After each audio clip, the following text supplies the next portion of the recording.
দীর্ঘদিন ধরে দেশের বাইরে আছেন চিত্রনায়ক জায়েদ খান। তাকে কখনো দেখা যায় কানাডায়, আবার কখনো দেখা যায় যুক্তরাষ্ট্রে। দেশের রাজনৈতিক পট পরিবর্তনে 5 আগস্টের পর আর দেশে ফেরেননি আওয়ামী লীগের ঘনিষ্ঠ হিসেবে পরিচিত বাংলাদেশ চলচ্চিত্র শিল্পী সমিতির সাবেক এই সাধারণ সম্পাদক। অনেকের ধারণা আওয়ামী লীগের সরকারের সুবিধাভোগী ও তার বিরুদ্ধে মামলা হওয়ায় দেশে আসতে পারছেন না জায়েদ খান।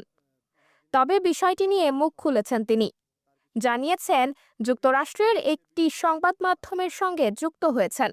আর দেশে ফেরার বিষয়ে জায়েদ খান জানিয়েছেন তিনি কোনো অন্যায় করেননি, তাই দেশে ফিরতে ভয়ও পান না।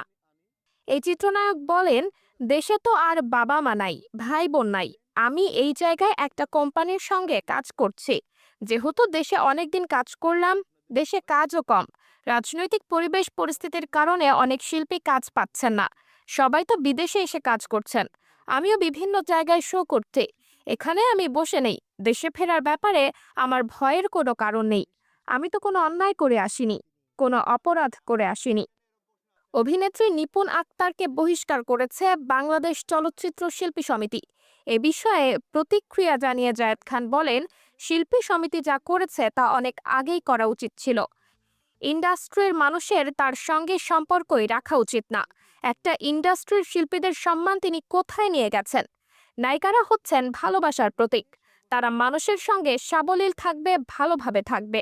উল্লেখ্য, চলচ্চিত্র শিল্পী সমিতির আগের মেয়াদের নির্বাচনে সাধারণ সম্পাদক পদে প্রতিদ্বন্দ্বিতা করেছিলেন জায়েদ খান ও নিপুণ।